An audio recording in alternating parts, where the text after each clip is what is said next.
ఈరోజు ఎన్నో ప్రసంగంలోకి వచ్చాం? 5వ ప్రసంగం, 13వ అధ్యాయం. సమూయేలు మొదటి గ్రంథం 13వ అధ్యాయము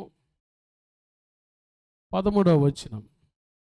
the first book of Samuel chapter 13 verse 13.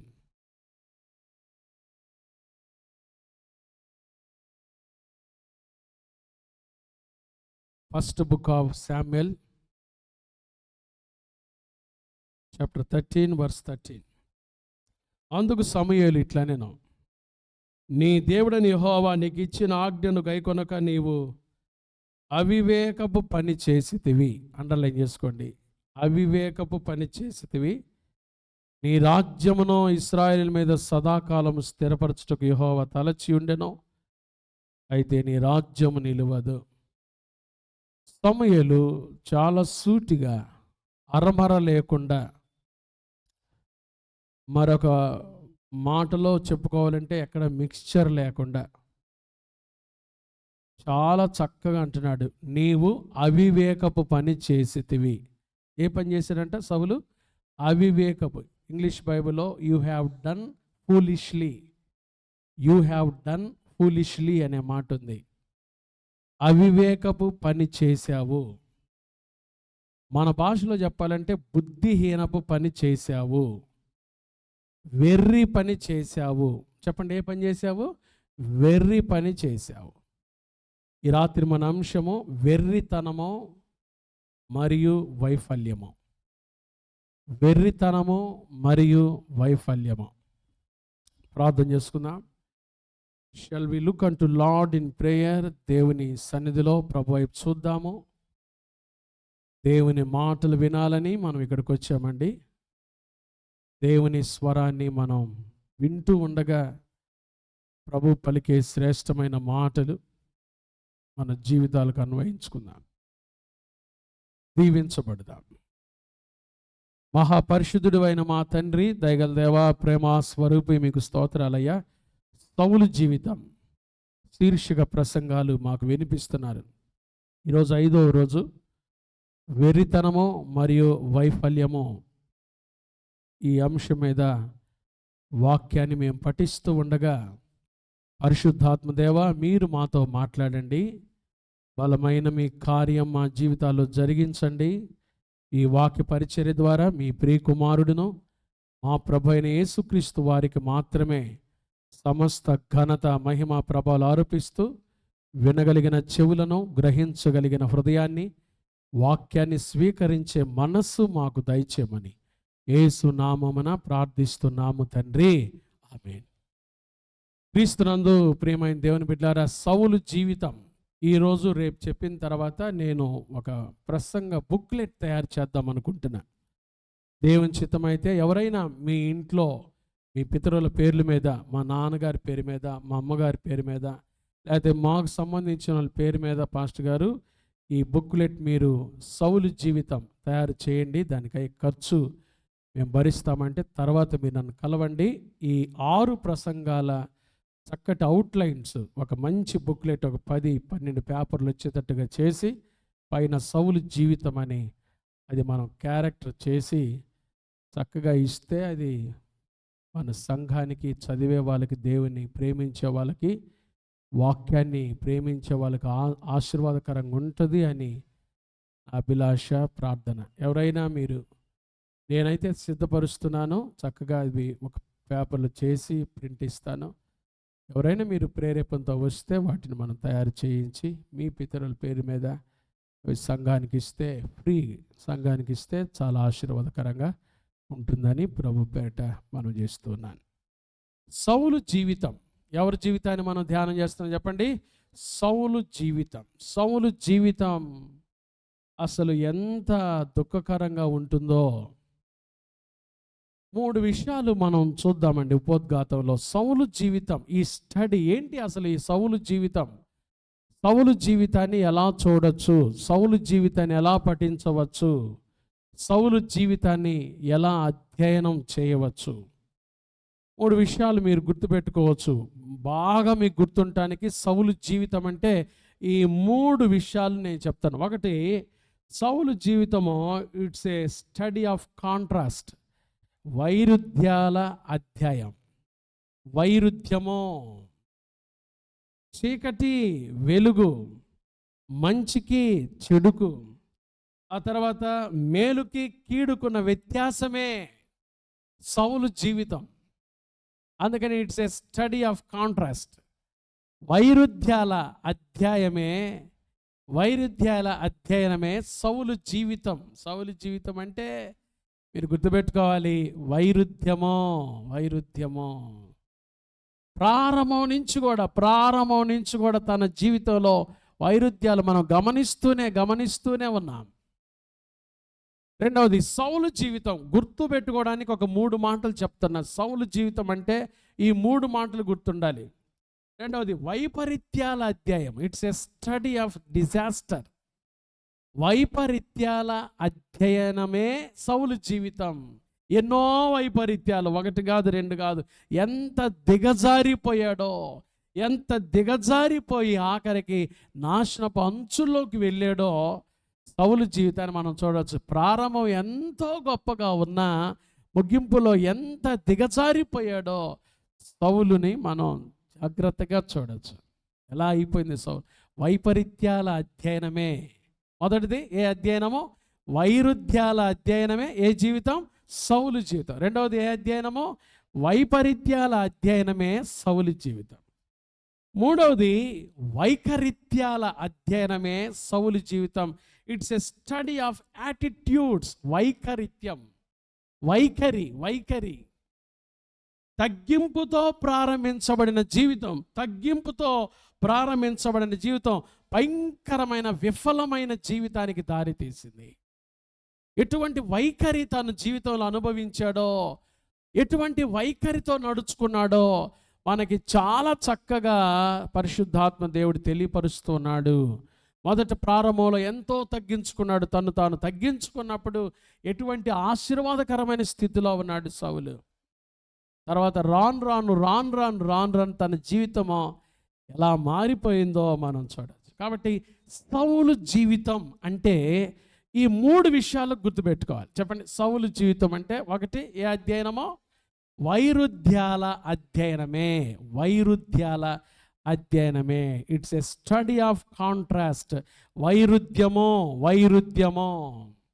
చీకటి వెలుగుకున్న వ్యత్యాసం ఎటువంటిదో, మేలుకి కీడుకున్న వ్యత్యాసం ఎలాంటిదో, తర్వాత మంచికి చెడుకున్న వ్యత్యాసం ఎలాంటిదో, అలాంటి వైరుధ్యాలతో కూడిన జీవిత అధ్యయనమే సౌలు జీవితం. రెండవది సౌలు జీవితం అంటే ఏ జీవితమో?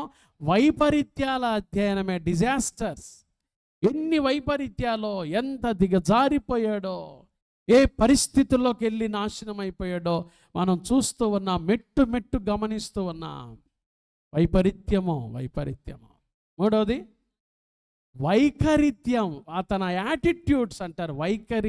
తన వైఖరి ప్రారంభంలో ఎంత తగ్గించుకున్నాడో, ఎంత బాగా దేవునితో నడిచాడో, ఎంత బాగున్నాడో, తర్వాత రాను ఆ తగ్గింపు మనసు పోయి ఎంత విఫలమయ్యాడో సౌలు జీవితాన్ని మనం చూడవచ్చు. కాబట్టి సౌలు అంటే ఈ 3 మాటలు చాలా జాగ్రత్తగా మనం గుర్తుపెట్టుకోవాలి. ప్రారంభం నుంచి మీరు గమనిస్తే పాస్టర్ గారు ఈ పతనం మధ్యలో నుంచి వచ్చిందా లేదా ఆఖరిలో వచ్చిందా? లేదండి. ప్రారంభం నుంచి సౌలు జీవితం ప్రారంభం నుండే ఈ పతనావస్థలో ఉన్నాడు, కానీ సరి చేసుకోలేకపోయాడు. సమూయేలు మొదటి గ్రంథం 13వ అధ్యాయం మనం చూస్తున్నాం. ఈ 13వ అధ్యాయంలో సమూయేలు సౌలుతో అంటున్న మాట 13వ అధ్యాయం 13వ వచనం మనకు బాగా గుర్తుంటానికి 13 చూడండి. 13వ అధ్యాయము 13వ వచనం 13 అనండి అందరూ. 13 చూడండి. సమూయేలు ఏమంటాడు చూడండి, సౌలుతో ఏమంటాడు చూడండి. అందుకు సమూయేలు ఇట్లా, నేను నీ దేవుడైన యెహోవా నీకు ఇచ్చిన ఆజ్ఞను గైకొనక నీవు అవివేకపు పని ప్రారంభంలోనే సమూయేలు అన్నాడు, దైవజనుడు చెప్తున్నాడు, నువ్వు చాలా అవివేక పని చేస్తున్నావు. యు హ్యావ్ డన్ ఫూలిష్లీ, వెర్రి పని చేస్తున్నావు. వెర్రి పనులు చేస్తున్నావు సౌలు. చెక్ చేసుకోలేకపోయాడు అనమాట. తన ఆత్మీయ జీవితాన్ని ఏం చేసుకోలేకపోయాడు చెప్పండి? స్పిరిచువల్ లైఫ్ని చెక్ చేసుకోలేకపోయాడు, తను సరి చేసుకోలేకపోయాడు. నేను ఏం అవివేక పని చేశానో తనలో తాను ఆలోచించుకోలేకపోయాడు. చూడండి, కొన్నిసార్లు అట్లా గుడ్డిగా వెళ్ళిపోతుంటాం, కానీ ఒక చోట ఆగి ఏం చేసే నేను అని మనం పరిశీలన చేసుకోవాలి కదండి. దాన్నే తెలుగులో చక్కటి మాట ఉంటుంది, సింహావలోకనం అంటారు. సింహము అరణ్యంలో కొంత దూరం నడిచొచ్చి ఇట్లా తిరిగి చూసిద్దంట, నేను ఎంత దూరం వచ్చానో, వేట కొరకు ఎంత దూరం వచ్చానో, ఎంత దూరం. దాన్నే సింహావలోకనం అనే మాట చక్కటి తెలుగు పదం. జీవితంలో కొన్నిసార్లు దైవజనుడు హెచ్చరిస్తున్నా, దేవుడు మనస్సాక్షితో మాట్లాడుతున్నా, నేను ఏమి అవివేకపు పని చేశానో, నాలో ఏమి అవివేకం ఉంది అని సౌలు తాను పరీక్షించుకోలేకపోయాడు. ఏమి వెర్రి పనులు ఉన్నాయి, ఏ వెర్రి పని చేస్తున్నానని తనను తాను చెక్ చేసుకోలేకపోయాడు. 3 విషయాలు చెప్తా ఈరోజు. 1, వెర్రితనము యొక్క నిర్వచనము. అసలు వెర్రితనం అంటే ఏంటి? What is the foolish work? What is meant by foolish work? The definition of foolish work. వెర్రితనము యొక్క నిర్వచనము. 2వది, వెర్రితనము యొక్క నిర్ణయము. 3వది, వెర్రితనము యొక్క నిస్సారము. ఈ 3 విషయాలు చూసుకుందాం. అసలు వెర్రితనం అవివేకపు పని అంటే ఏంటి? వెర్రితనం యొక్క నిర్వచనం, ద డెఫినేషన్. అసలు వెర్రితనం అంటే ఏంటి పాస్టర్ గారు? చూడండి, సమూయేలు దైవజనుడు సౌలుతో చాలా చక్కగా అంటున్నాడు, నీవు ఏ పని చేశావు? చదువుదాము. 13 చదవండి. అందుకు సమూయేలు ఇట్లా, నేను నీ దేవుడని యెహోవా నీకు ఇచ్చిన ఆజ్ఞను గైకొనక నీవేం చేసావు అంటే, అవివేక పని అంటే ఏంటి చెప్పండి? దేవుని ఆజ్ఞను గైకొనకపోవటమే. దేవుని ఎంత చక్కగా చెప్తున్నాడు చూడండి, అరమరిక లేకుండా, ఎక్కడ పోత పోయకుండా, ఎక్కడ మనసు కష్టం లేకుండా యథార్థంగా చెప్తున్నాడు. దేవుని ఆజ్ఞను గైకొనక నువ్వేం చేసావు? అవివేకపు పని చేసావు సౌలు. దేవుని ఆజ్ఞను గైకొనలేదు, నువ్వు తిరుగుబాటు చేసావు, నీవు మూర్ఖంగా ప్రవర్తించావు. అదన్నమాట అవివేకం అంటే. వెర్రితనము అంటే నీవు మూర్ఖత చూయించావు, నీవు తిరుగుబాటు చేసావు, దేవుని మాటకు విధేయత చూపించకుండా నువ్వేం చేసావు తెలుసా? మూర్ఖమైన పని చేసావు. ప్రియమైన దేవుని బిడ్డలారా, వెర్రితనం ఎంతో తీవ్రంగా ఆలోచించాలి. ఈ అవివేకాన్ని చాలా తీవ్రంగా ఆలోచించాలండి. మూర్ఖత ఇదేం చేస్తుంది తెలుసా? ప్రవర్తన కూడా తారుమారు చేస్తుంది. చూద్దామా? కొన్ని వచనాలు చూద్దాం. చూడండి, సామెతల గ్రంథం 19వ అధ్యాయం. Proverbs chapter 19 verse 2. బాగా చూడండి, మీ బైబిల్స్ తెచ్చిన వాళ్ళంతా బాగా చూడండి. ఈ వెర్రితనము లేదా ఈ మూర్ఖత, తిరుగుబాటు, దీనికి మనం బైబిల్లో చెప్తున్న మాటలు చూస్తున్నాం. ఎటువంటిదో ఈ వెర్రితనం, ఈ అవివేకము, ఈ తిరుగుబాటు, మూర్ఖత, వెర్రితనం అంటే ఏంటో బైబిల్లో చూస్తున్నాం. సామెతలు 19:2. ఒకడు తెలివి లేకుండుట ఏం కాదంట? మంచిది కాదు. తొందరపడి నడుచువాడు ఏమైపోతాడు? దారి తప్పిపోవును. ఒకని మూర్ఖత వాని ప్రవర్తనను ఏం చేస్తుంది? గుర్తుపెట్టుకోండి, మూర్ఖత, వెర్రితనము వాని ప్రవర్తనను ఏం చేస్తుంది చెప్పండి? తారుమారు చేస్తుంది. కొన్నిసార్లు మీకు కొంతమంది కనపడతారే, వాడు మూర్ఖుడురా, వాడు జోలుపోవటం ఎందుకురా, వాడు మూర్ఖుడురా, వాడి పరిస్థితి చాలా భయంకరంగా ఉంది, ఒకని మూర్ఖత వాని ప్రవర్తనను ఏం చేస్తే చెప్పండి, తారుమారు చేస్తే తారుమారైపోతాడు అంతే. ఎన్నిసార్లు దేవుడు నిన్ను హెచ్చరిస్తున్నా నీలో మూర్ఖత విడిచిపెట్టకుండా నువ్వు జీవిస్తుంటే నీ మూర్ఖతే నిన్నేం చేస్తే చెప్పండి, ఒకరోజు తారుమారు చేస్తుంది. భార్య చెప్పింది, హెచ్చరిస్తే మంచిది కాదయ్యా, ఈ ప్రవర్తన నీకు మంచిది కాదు. హెచ్చరిస్తారు, గద్దిస్తారు, బుద్ధి చెప్తారు, మంచిది కాదయ్యా, మంచిది కాదు, ఈ ప్రవర్తన మంచిది కాదు, ఇంత మూర్ఖంగా ప్రవర్తించడం మంచిది కాదు, ఇంత వెర్రిగా జీవించడం మంచిది కాదు అని చెప్పినా కనీసం నిన్ను నువ్వు చెక్ చేసుకోలేకపోతే ఒకని మూర్ఖత వాని ప్రవర్తనను ఆఖరికి ఏం చేస్తా చెప్పండి, తారుమారైపోవటమే. తారుమారు చేస్తుంటే తారుమారైపోవటమే.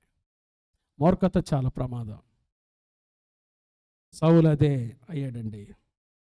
సామెతలు 24 అధ్యాయం, మరొక మాట చూద్దాం.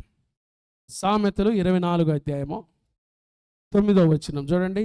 సామెతలు 24 అధ్యాయము 9వ వచనం. మూర్ఖుని యోచన ఏంటంట, పాపము. చూసారంటే మూర్ఖుని యోచన ఏం చేస్తే పాపానికి నడిపిస్తే.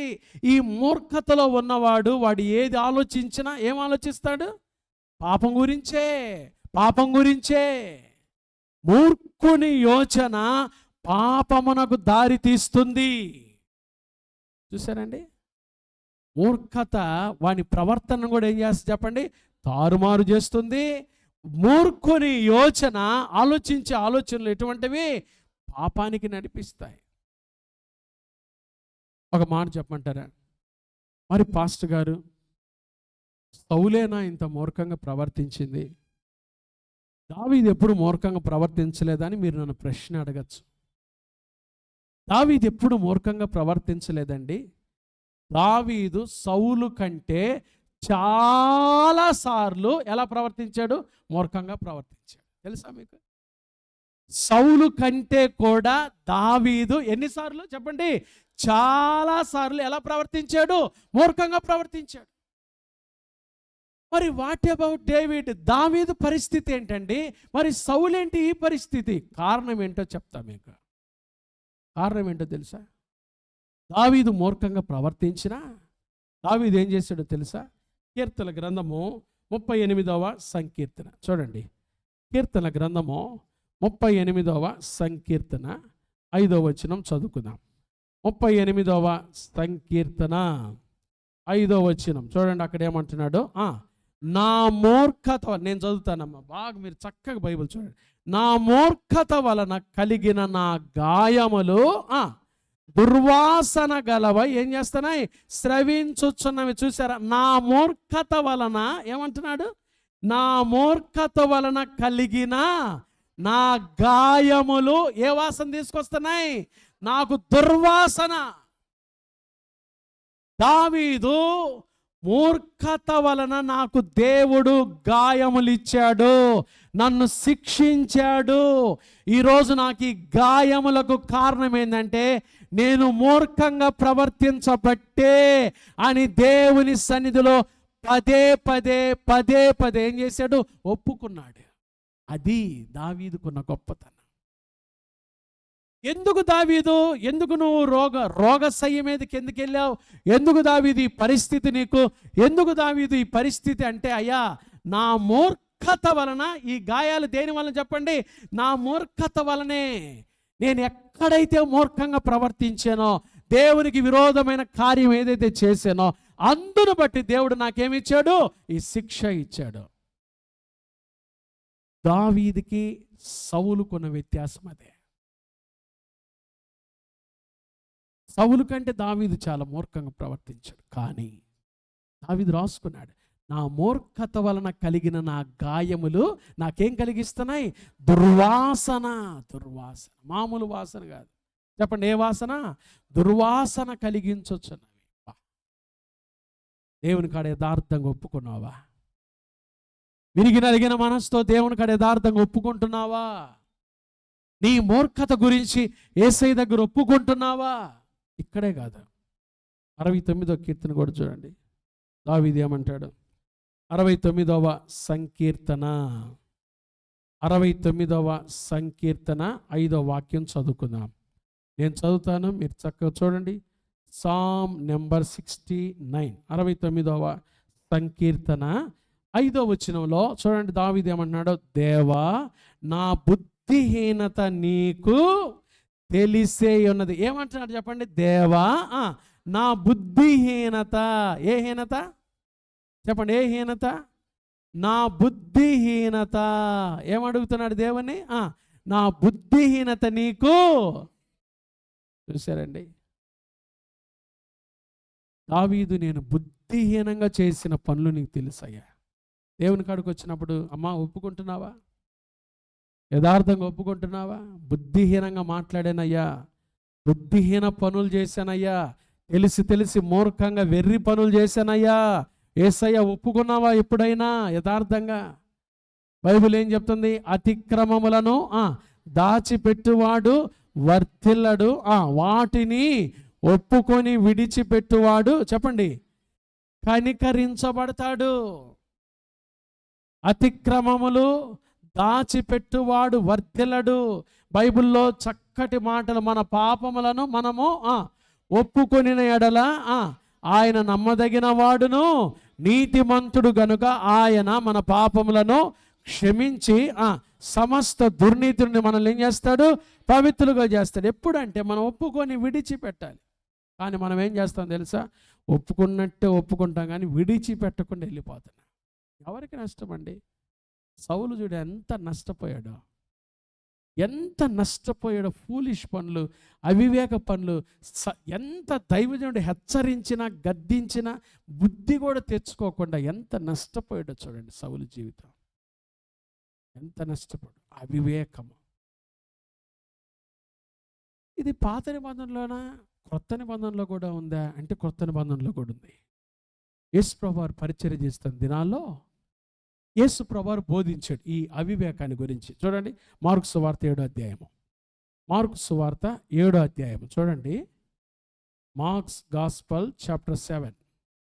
మార్కు సువార్త 7వ అధ్యాయము 20వ వచనం నుంచి చదువుకుందాం. మార్కు సువార్త 7వ అధ్యాయము 20వ వచనం. మనుష్యుని లోపల నుండి బయలు వెళ్ళునది మనుష్యుని ఏం చేస్తుందంట? అపవిత్రపరుస్తుంది. లోపల నుండి అనగా మనుష్యుల హృదయంలో నుండి ఒకటేమొస్తాయి? దురాలోచనలు. చూడండి, భయంకరమైనవి ఇవి. మనుషుని అపవిత్రపరుస్తాయి. మనుష్యుని లోపల నుండి దురాలోచనలు. రెండవది జారత్వము. మూడవది దొంగతనము. నాలుగవది నరహత్యలు. ఐదవది వ్యభిచారము. ఆరవది లోభములు. ఏడవది చెడుతనము. 8 కృత్రిమము. 9 కామ వికారము. 10 మత్సరము. 11 దేవదూషణ. 12 అహంభావం. 13 చెప్పండి ఏంటిది? అవివేకము. ఎక్కడి నుంచి వస్తుంది ఇది? ఎక్కడి నుండి వస్తుంది? ఈ అవివేకం ఎటువంటిది అంటే 23 వచ్చింది. ఈ చెడ్డవన్నీయు ఎటువంటిదంటే ఇది? ఈ అవివేకం ఎటువంటిది? చెడ్డది. యేసు ప్రభువారు అన్నాడు ఇది చెడ్డది. ఈ చెడ్డవన్నీయు లోపల నుండియే బయలు వెళ్ళి మనుషుని ఏం చేస్తాయి? అపవిత్రపరచునని ఆయన. చూసారండి, ఈ అవివేకం కూడా ఎక్కడి నుంచి వస్తుంది? లోపల నుండే వస్తుంది. లోపల నుండే వస్తుంది. అందుకనే పౌలు కూడా రాస్తాడండి. పౌలు ఏమి రాస్తాడు తెలుసా? దినములు చెడ్డవి గనుక మీరు సమయమును పోనీక సద్వినియోగం చేసుకొనొచ్చు. అజ్ఞానుల వలె గాక జ్ఞానుల వలె నడుచుకోండి. చూడండి, అక్కడ చూడండి ఏమంటాడు? ఎఫెస్సి పత్రికలో పౌలు కూడా అన్నాడండి ఇదే మాట. ఎఫెస్సీలకు రాసిన పత్రిక, అపోస్తలుడైన పౌలు ఎఫెస్సీలకు రాసిన పత్రిక 5వ అధ్యాయము 15 నుంచి చదువుతున్నా చూడండి. దినములు చెడ్డవి కనుక మీరు సమయమును పోనీక సద్వినియోగం చేసుకొనొచ్చు. అజ్ఞానుల వలె కాక జ్ఞానుల వలె నడుచుకున్నట్లు జాగ్రత్తగా చూచుకునండి. 17 వచ్చిన ఇందు నిమిత్తం మీరు ఏం కావద్దు? అవివేకులు కాక. దేవుని బిడ్డలు ఎట్లా ఉండకూడదు? అవివేకులుగా ఉండకూడదు. ఈ నెలలోనే ఒక 2-3 వారాల క్రితం పరీక్షలు రాసే బిడ్డల కోసం ప్రార్థన చేస్తున్నా అని చెప్పి పరీక్షలు రాసే బిడ్డల కోసం ఆ రోజు ప్రార్థన చేసి పెన్ను ఇచ్చాం. చర్చి నుంచి ఏమి ఇచ్చాం చెప్పండి? పెన్ను ఇచ్చాం. ఒక అమ్మాయి పోతా అంటది, ఈ పెన్నుతో రాస్తే పాస్టర్ గారు నేను అన్నీ పాస్ అయిపోతాను అంటది. ఈ పెన్నుతో రాస్తే నేను అన్ని సబ్జెక్టులు ఏమైపోతాను? పాస్ అయిపోతాను పాస్టర్ గారు అనింది. అమ్మా, పెన్నులో ఏమీ లేదు, పెన్నులో రీఫిల్ ఏమంటుంది. ఇది ఒక పరీక్షకు వస్తుందో మరి నాకు కూడా తెలియదు, కానీ నువ్వు కష్టపడి చదివితే ఏమవుతావు చెప్పండి? పాస్. అది వాస్తవం కదండి. కొంతమంది చదవకుండా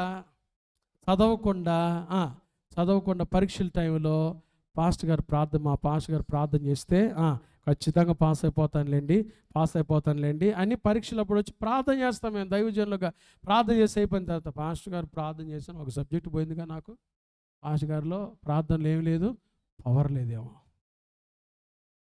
ఏమంటారండి దాన్ని చెప్పండి? అవివేకం అంటే అదే. అవివేకం అంటే సంవత్సరం అంతా దేవుడు ఏమి ఇచ్చాడు? చదవటానికి మంచి సమయం ఇచ్చాడు. సంవత్సరం అంతా చదవకుండా పరీక్షల టైంలో కూడా, కొంతమంది పరీక్షల టైంలో చదివి రాసినా, కొంతమంది దేవుని మహాకృప వల్ల వాళ్ళకున్న జ్ఞానాన్ని బట్టి ఏమవుతారు చెప్పండి? పాస్ అవుతారు. కనీసం పాస్ మార్కులను వస్తాయి. అది కూడా చేయకుండా పరీక్షలప్పుడు బాగా నిద్రపోయి, ఈ నిద్రపోయే అలవాటు ఉంటుందిగా, కొంతమంది ఏమంటారు తెలుసా? ఏమోనండి, చదువుదామన్నట్టు పుస్తకం తీసుకుంటామా, అప్ప ఎంత నిద్ర వస్తుందో, ఎంత నిద్ర. దయచేసి వాళ్ళకి పెట్టబాకండి తల్లులారా, వాళ్ళకి అన్నం తగ్గించండి. మరి తెలంగాణలో పరీక్షలు ప్రారంభమైనాయి. మనకు కూడా రేపటి నుంచి పరీక్షలు, ఇంటర్మీడియట్ ఎగ్జామ్స్. భారంగా ప్రార్థన చేస్తున్నా మీకోసం. కష్టపడి చదవమని చెప్పండి మీ పిల్లల్ని, కష్టపడమని చెప్పండి. కష్టపడకుండా, సమయం ఉన్నంతసేపు కష్టపడకుండా, సమయం పోయిన తర్వాత, దేవుడు అవకాశం ఇచ్చిన తర్వాత కదండి, సమయం అంతా పోయిన తర్వాత అప్పుడు మనం ఏది చేద్దామంటే ఎట్లా? అవివేకం అంటే అదే. సమూయేలు ఎంత చక్కగా చెప్తున్నాడు. సౌలు, దేవుని ఆజ్ఞను గైకొనక నువ్వే పని చేసావు? అవివేకపు పని చేసావు. వెర్రితనము అంటే, వెర్రితనం యొక్క నిర్వచనం చూసాం మనం. చెప్పండి ఏంటిది? ఆజ్ఞను గైకొనకపోవటమే వెర్రితనం. ఈ మూర్ఖత ఒకని ప్రవర్తన ఏం చేస్తుంది? తారుమారు చేస్తుంది. మూర్ఖుని యోచన ఎటువంటిది? పాపము. ఈ మూర్ఖతను దావీదైతే దేవుని కాడు ఒప్పుకున్నాడు, యథార్థంగా ఒప్పుకొని ఏం చేశాడు? విడిచిపెట్టాడు. కాబట్టి దావీదు దేవుని కాడు ఏం పొందుకున్నాడు? కనికరాన్ని పొందుకున్నాడు. సౌలు మాత్రం తన అవివేకపు పనిని గుర్తించలేకపోయాడు. నేను ఎక్కడ ఏ స్థితిలో అవివేకంగా ఉన్నానో, నా పరిస్థితులు ఏంటి అని ఆ అవివేకాన్ని గుర్తించలేకపోయాడు. చాలామంది చర్చికి వస్తారు, కానీ మీలో జరుగుతున్న అవివేకాన్ని, ఎక్కడ నువ్వు అవివేకంగా ప్రవర్తిస్తున్నావు, ఎక్కడ దేవుని వాక్యానికి అవిధేయతగా అవివేకంగా నడుచుకుంటున్నావు గమనిస్తున్నావా? చెక్ చేసుకుంటున్నావా? జాగ్రత్త చేసుకుంటున్నావా? చేసుకోవాలా. సంసోను కూడా సమయం ఉన్నప్పుడు చేసుకోవాలి. పెద్దలు అంటారు, దీపం ఉండగానే, సమయం ఉండగానే సద్వినియోగం చేసుకోవాలా. సంసోను కూడా. అయితే ఒకరోజు వచ్చింది, యెహోవా ఆత్మ తనను ఎడబాసినని సంసోను తెలుసుకో. ఎప్పటిలాగా విరజిమ్ముకోవాలనుకున్నాడు, కానీ ఆ రోజు అన్నీ పోయినాయి. ఫిలిస్తీన్లు పట్టుకెళ్ళారు. ఏం తీశారు చెప్పండి? గుడ్లు, కళ్ళు ఓడబెక్కారు. తిరగటి విసరు వాడాయన. అవివేకాన్ని గుర్తించాలి. వెర్రితనం యొక్క నిర్వచనం చేశారు. రెండవది, వెర్రితనం యొక్క నిర్ణయము. ఈ వెర్రితనములో సౌలు ఏం చేశాడు చూడండి. ఏం చేశాడో, వెర్రితనం ఏం చేస్తుందో చూడండి. సమూయేలు మొదటి గ్రంథం 13వ అధ్యాయము. సమూయేలు మొదటి గ్రంథం 13వ అధ్యాయము 9వ వచనం చదువుతున్నా నేను, చక్కగా చూడండి.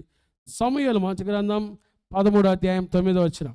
దహన బలులను, సమాధాన బలులను నా యొద్దకు తీసుకొని రమ్మని చెప్పి ఏం చేశాడు? ఎంత తొందరపడ్డాడు చూడండి. దహన బలి అర్పించెను. దహన బలి ఎవరు అర్పించాలి? యాజకుడు అర్పించాలి. యాజకుడు చేయవలసిన పనిని ఎవరు చేస్తున్నారు? వెర్రితనములో ఒక నిర్ణయం తీసేసుకున్నాడు. నేను రాజును కదా, నేను యాజకుడు పని కూడా నేనే చేసేస్తానులే. వెర్రితనము యొక్క నిర్ణయాలు ఎట్లాంటివో చూడండి. ఈ వెర్రితనంలో ఉండేవాడు తను ఏం చేస్తాడో తనకు తెలియకుండానే చేసేస్తుంటాడు. తను ఏం చేస్తాడో తనకు తెలియకుండానే తొందరపాటు నిర్ణయాలు తీసేసుకుంటాడు. దేవుడు స్పష్టంగా చెప్పాడు, ఈ దహన బలులు, సమాధాన బలులు, నైవేద్య బలులు ఎవరు అర్పించాలి? యాజకుడే. యాజకుడే. దేవాలయంలో యాజకుడు చేయవలసిన పని ఇది. మీకు తెలుసా, రాజైన ఉజ్జియా ఏం చేశాడు చెప్పండి? రాజైన ఉజ్జియా ఏం చేశాడు చెప్పండి? యాజకుడు చెయ్యవలసిన ధూపాన్ని దేవాలయంలోకి వెళ్ళి ఏం వేయాలనుకున్నాడు? ధూపం వేయాలనుకున్నాడు. ఎవరు చేయాలనుకున్న పని? యాజకుడు చెయ్యవలసిన పని ఎప్పుడైతే రాజైన ఉజ్జియా చేయాలని చేశాడో ఆ తొందరపాటు నొసట ఏమొచ్చింది చెప్పండి?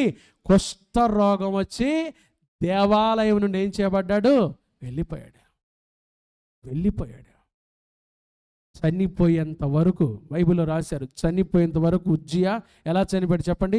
అదే కుష్ఠరోగంతో. ఎందుకు అంత బాగున్నాడే ఉజ్జియా? ఉజ్జియా ఎప్పుడైతే అలా చనిపోయాడో కొడుకు చూసి దేవాలయం దగ్గరికి రావటమే మానేశాడు. ఇంకా ఉజ్జియా కొడుకు ఏం చేశాడు తెలుసా? దేవాలయం దగ్గరికి రావటమే మానేశాడు. ఉజ్జియా కొడుకు తర్వాత కొడుకు రాజు ఏం చేశాడు తెలుసా? దేవాలయానికి భయపడి దేవాలయానికి తలుపులు వేయించేశాడు. ఎంత భయంకరమైన ప్రమాదం జరుగుతూ వచ్చిందో చూడండి. ఒకళ్ళు చేయాలనుకున్న పని వాళ్ళే చేయాలి. అది దేవుడు ఇచ్చినాడు. యాజకుడు చేయాల్సిన పని యాజకుడే చేయాలి. పెద్దలు అంటారు, పెద్దలు ఏమంటారు? ఎవరు చెప్పండి? గాడిద పని ఎవరు చేయాలి? కుక్క పని కదండి. వేరే వాళ్ళ పనుల్లో మనం ఏం చేయకూడదు? తల తూర్చకూడదు. ఈ రోజుల్లో కొంతమంది ఏం చేస్తారు తెలుసా? రిటైర్డ్ అవ్వగానే ఏమవగానే చెప్పండి? రిటైర్డ్ అవ్వగానే ఇంటికాడ 4 సెటైర్లు వేసుకుంటా, ఒక సంఖలో ఏం తగిలించుకుంటా? బ్యాగ్ ఒకటి తగిలించుకొని ఇంకా ఏం చేస్తాను తెలుసా? ఈ మధ్య కొంతమంది బయలుదేరారండి. వీళ్ళకి అసలు ఎక్కడ తప్ప ఇంత ధైర్యం అనిపిస్తుంది నాకు. వెళ్ళి నీళ్ళలో ముంచుతున్నారు, బాప్తిస్మాలు ఇస్తున్నారండి. బాప్తిస్మాలు ఇచ్చేవాళ్ళు కొంతమంది అయితే ఇంకొంతమంది ఏం చేస్తారు తెలుసా? మేము బల్లారాధన కూడా ఇవ్వచ్చండి, మొన్న ఒక ఆయన వచ్చి అంటున్నాడు, పాస్టర్ గారు మీరు లేనప్పుడు మేము ఆశీర్వాదాలు కూడా ఇవ్వచ్చా? చూడండి, యాజకుడి పని ఎవరు చేయాలి చెప్పండి? యాజకుడే చేయాలి. సమూయేలు రావటం మరలా ఈయన ఏమంటాడు తెలుసా? మీరు రావటం కొంచెం ఆలస్యమైంది. కాదు వచ్చాడు ఆయన, అయ్యగారు వచ్చినాడు. మీరు రావటం కాస్త ఆలస్యం అయ్యే లోపు మేమేం చేసాం? దాన బలి చేశా. వెర్రితనము యొక్క నిర్ణయము. విచారమైన విషయం ఒకటి చెప్తానండి దైవజనుడిగా. సిగరెట్ దగ్గర వాక్యం చెప్పేవాడిని మన ఇళ్లలోకి తీసుకెళ్ళి ప్రార్థన చేయించుకుంటున్నారండి కొంతమంది. బయట టీ కొట్ల దగ్గర సిగరెట్ దాగి జీవితం సరిగా లేని వ్యక్తుల్ని తీసుకెళ్ళి ఇళ్ళలో బర్త్డే ఫంక్షన్లు చేయించుకుంటున్నారండి. అంతకంటే ఇక ఏం చెప్పాలో నేనేం చెప్పలేను.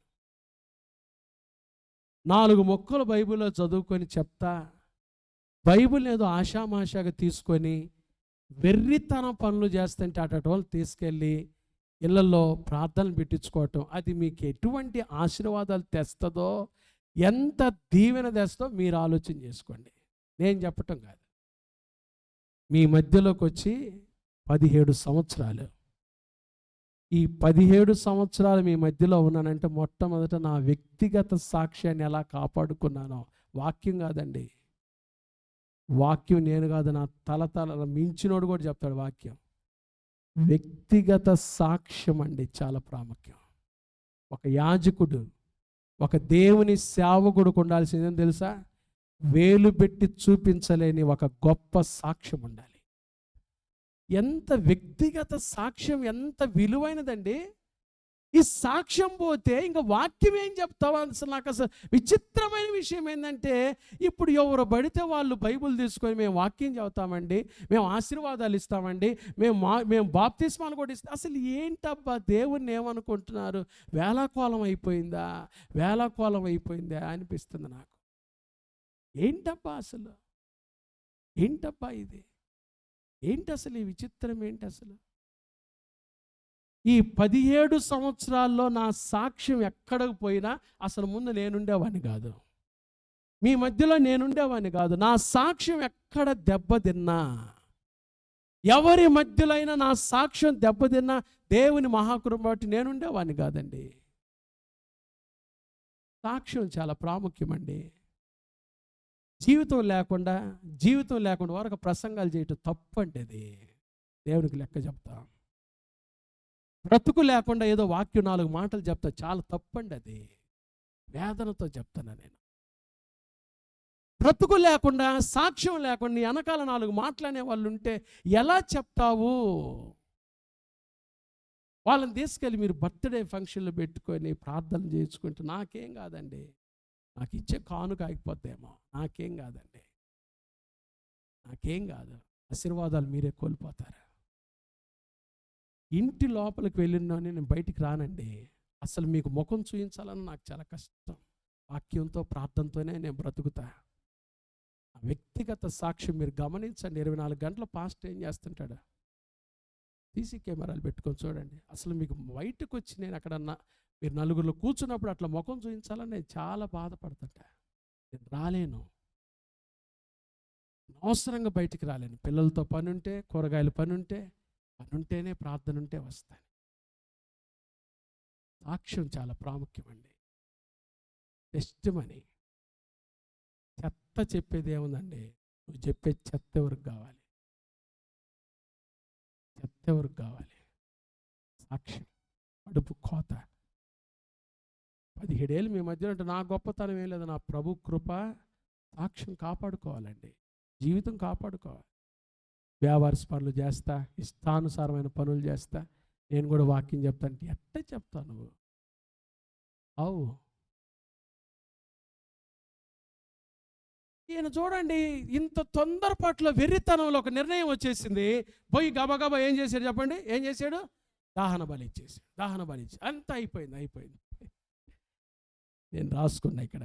వెర్రితనం యొక్క నిర్ణయము ఏం చేసింది అంటే తను ఒక తొందరపాటుకు తీసింది.